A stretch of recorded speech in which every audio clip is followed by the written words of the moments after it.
How you doing? Good, how are you? Good. Alexander. Kelly O'Reilly. Nice to meet you, Kelly. Nice to meet you. Make yourself at home. Cool. Here's a card. Here's mine. What do you think about this weather? I'm thinking I'm anxious to get outside. I'm missing my life sitting in this office. So. Right. Yeah. How about you? You liking it? Oh yeah. The one thing I was worried about, it was so warm in March. I was worried about how warm it was going to be in the summer, but it seemed like it kind of all mellowed out. I know. I don't like that whole hot, humid. Yeah. Yeah. No, 110 degrees in the middle of June. I don't want that. It's like, no, yeah. I'm not from Michigan. I'm new to Michigan, so Okay. I'm really not used to it. So I'm with you. I'm hoping 75, little tiny breeze all summer long. That'd Right. be perfect. The San Diego of the Midwest, I think, was the sales pitch somebody told me, but I'm not feeling the love so far. Well, cool. Do I have permission to get started? Absolutely. All right. Before I really jump into anything, I have an agenda. Okay. This kind of lays out what I plan to cover with you in the course Okay. of, and we still have about 20 20 minutes. works for me if that's good Cool. for you. All right, so first we want to go over the purposeful questioning. And here's what I call my PQ sheet. Okay. This just helps me stay organized and kind of keep track of where I'm at, organize my ideas, put it together, and make a good solution for you. Okay. And then once we gather some good information from you and figure out exactly what you're looking for, then we're going to go ahead and I'm going to present the solutions to you. And then after that, the final thing is just kind of questions and answers if you have any concerns. So sounds good. Permission to transition? Or? Permission granted. All right, cool. So let me just grab, if you want, you can keep this in front of you. Yeah, we'll just keep it here so we can not lose our place. Cool. Yeah, I'll definitely need a pen. So, what do you know about the SBMA program at this point? Not much. I've only been in Michigan for 3 months, so I've been with Quicken for 10 years and just was transferred here. So I'm actually from the West Coast, so just learning my way about. Okay, cool. So you've been with Quicken for about 10 years. Yeah, but I don't even really know what you said the SBM program. I'm not sure I can remember even what that stands for. That's how little I know. Okay. Yeah. No, that's fine. That's what I want to figure out, Okay. know what you know, and see what we have to talk about. Now, as far as the scenario, or I guess you can say the situation you're in, you're looking for an organization that's going to help you recruit some qualified people to put on your sales team. Yeah, both for the internship, because we have internships, and then also for full-time positions. Mm-hmm. So And we're looking to actively recruit both. All right, and I'm just taking notes, trying to keep up. I'm a lefty, so. Okay, I forgive you. So looking for internships as well as full-time employees. And currently, what are you guys doing to kind of make that solution, or what are you guys currently doing to recruit? Oh, to find folks? Yeah. I would say there's probably two main angles we take. One is like, I call it sort of traditional media, so we do limited print anymore, but we do, post the jobs like on Monster, so paid placements. Okay. So we spend quite a bit of money doing that. And then the second angle is we do have a team that participates in a lot of the like university career fair. Is that the right language? Yeah. Yeah. And how much would you say you guys spend as far as on the paid advertisements or the career fair? Oh, we're talking tens of thousands of dollars. Yeah. That's a big deal. Yeah. Wow. Yeah, it's definitely a lot of money. You definitely want to make sure you get qualified people from there. Right. And that they're good fit and they stay. Mm-hmm. Yeah. Right. And that we want them to stay, which leads back to make sure they're a good fit. Mm-hmm. All right. Now, at the moment, what would you say are some of the challenges that you're dealing with working with the career fair and working with well, we can take either one. We can talk about the career fair first. The biggest thing is it's a huge, both time and cost, because we don't have recruiters in every market. So a lot of air travel, getting our teams to be there to man the booths, give away the swag and all that. But what we find is I'm not sure we are getting the right time to really be able to identify good prospects and to begin communicating with them. Meaning, like, normally in the career fairs you've got it's sort of like this 2-minute, hi, nice to meet you, Okay. here's my resume, call me, I like Quicken. We don't really get a sense of the candidates. It's hard to really effectively prospect. So kind of like a quality time. Yeah, we sort of miss that because normally those are really busy events. We could be talking to several candidates sort of all at once, where it's like a 4-to-1, one recruiter, you've got 4 students there that want to ask questions and talk. So a little bit tricky for us to identify the best. We're very selective, so we want the best. So you want the best. Yeah, which makes us probably like every other company. Right. But we consider ourselves to be the best, so we want the best. On the other side of the coin, like with the more traditional media, the monster type stuff, I would say and I think this could be symptomatic of the economy, but with a softer economy, we're just getting literally hundreds of resumes that, it's really common to see that profile of somebody with 3 to 5 years of sales experience, but it almost looks like they are in sales by accident. There's no rhyme or reason to their background. It's not tailored. Yeah, and sometimes we find good candidates, but it tends to take a longer training investment for them to get up to speed and hit the ground running. So we're hoping that if we can have some type of a university partnership program, we can kind of solve the two. There's sort of a gap in the career fair, there's a gap in the traditional media. Maybe this university program can help us, get the middle. Okay, cool. So I'm just going to kind of recap and make sure I have the most important points that you're looking. One of the things you talked about was cost was a big deal with you. You're spending a lot of money dealing with the paid advertisement as well as career fair. One of the other challenges I heard you bring up was it's hard to find qualified candidates, specifically because you're spending a little bit of time with so many people, like 5 people, all at once. So those were, let me see, and then also lacking tailored people. So those were the big 3 things that I kind of pulled from just kind of discussing with you. So would you say those are the most important things that you're looking to get solved? Yeah, the only thing I would add to cost is it's not just a money thing on just the cost. We spend a lot of money on this traditional media stuff, but time is sort of in that formula also. It's not just the financial investment, there's also a time investment. We want to make sure we get the best value or the best yield out of whatever that investment is. And when you say time, I'm going to write that 3 times. time. When you say time, what would you say on average out of, I guess, within your recruiting season? I know every company has their seasons where they recruit. What would you say on average is the amount of time you invest into that? Maybe, and you can break it down maybe to a weekly basis or a monthly basis, whichever is more comfortable. Well, we have many key people spread across the country, so I don't even know if I can answer that. I'll tell you what, it seems like it's an ongoing pursuit because we've got dozens and dozens of open jobs. We've got almost, we're sort of an open book. We've got more positions than qualified people we can find. Wow. So it's a never-ending pursuit for us.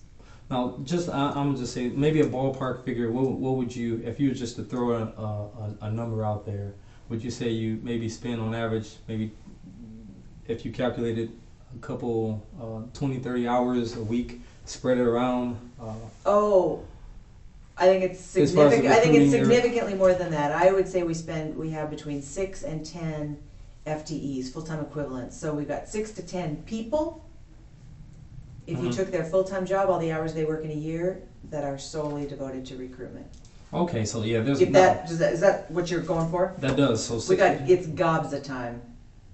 Yeah, so that's definitely a couple hundred. I'm just gonna round it off. Let's say a couple hundred hours, hundreds of hours weekly. 6 to 10 people. Okay, I'll circle that. Okay, so that was the final one, the time challenge. So we have time, money, the tailored people, and also hard to find the good qualified people. So does that handle the things that you're trying to solve at this moment? Yes. Cool. So now we got that out the way. We can just kind of wipe it off the table. So what I want to do now, I want to change gears. Now that you've told me what you're looking for, I can tailor some information towards you. So, and I'm going to use this to refer to a lot. I'll just put this aside. This basically is I'm going to use this to present some of the solutions that I have to offer. But just to give you a brief overview of the Western program, and the way I'm doing this is just basically asking questions, and I'm going to answer them. Well, okay, I am going to watch. So the first one, why join Western Michigan University as far as business recruitment? Well, here's a couple statistics.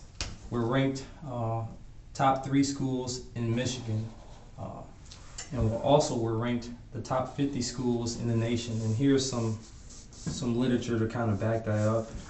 Here's one. This is an article by the U.S. News and World Report, the annual list of top universities. Here we go.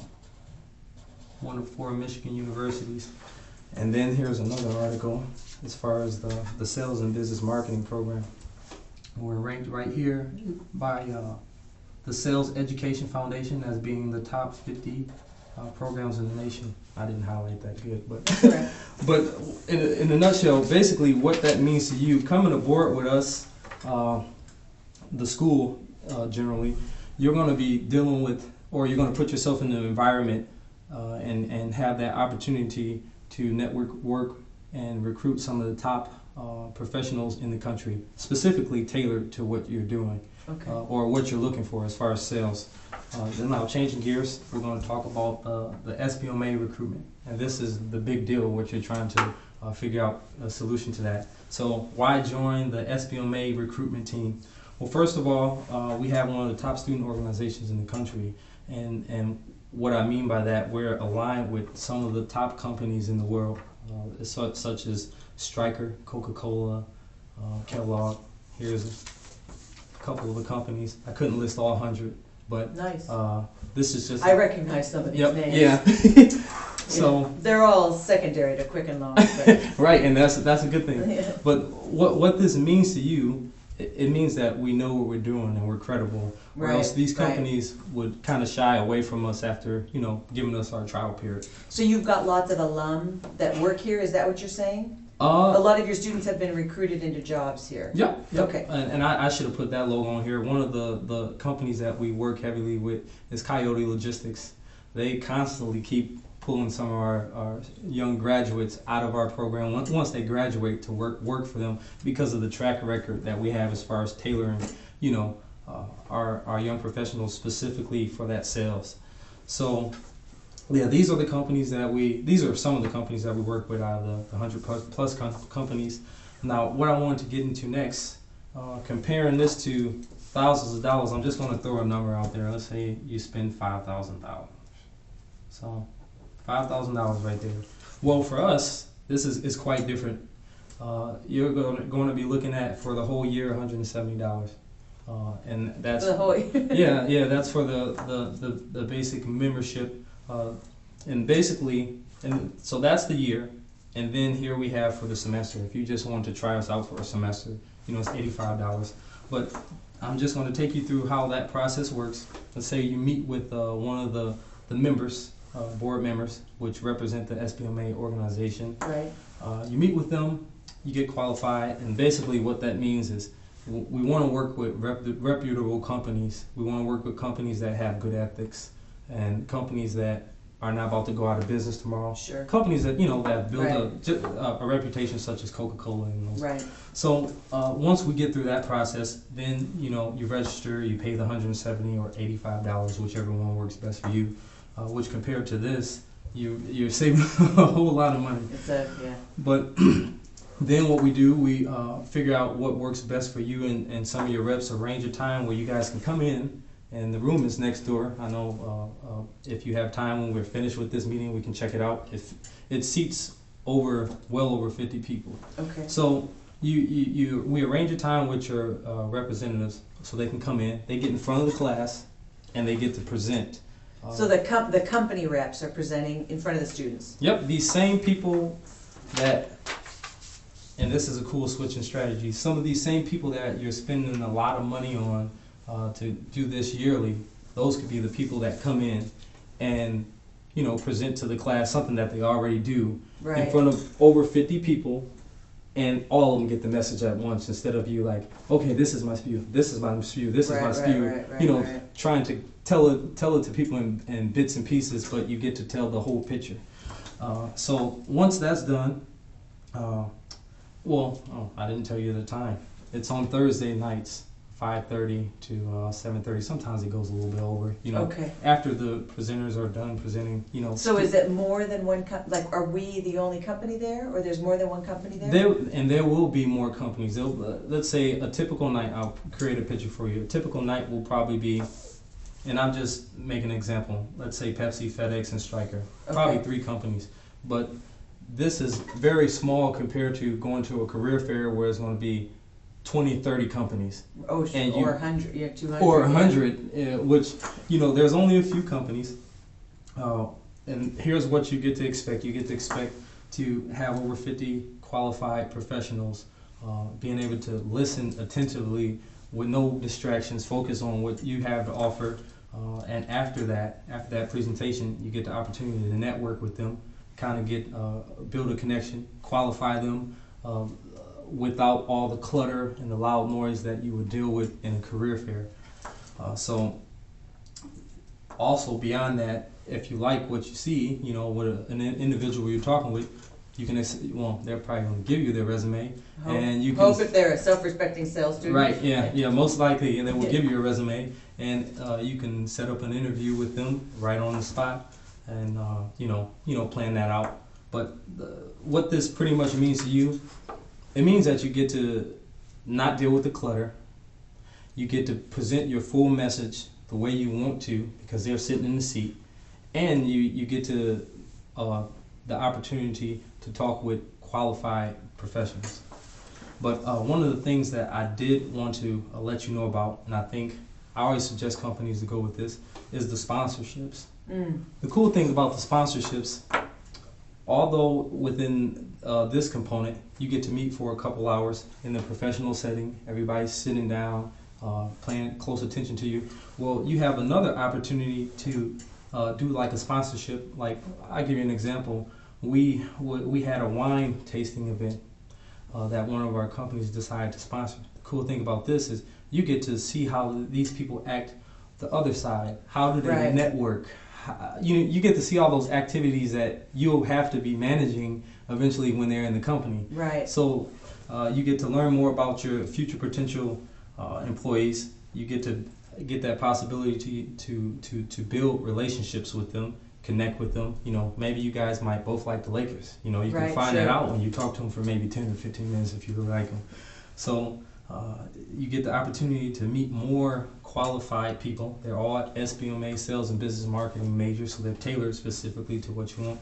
And then ultimately, the cool thing about sponsorships and these, I'll call them going out events, that's what I'll call them. The cool thing about those is that most of the people who do come to those are more qualified than the average student. You know, and I guess on top of that, those are some of the networking things that they'll need to do in their professional field to build.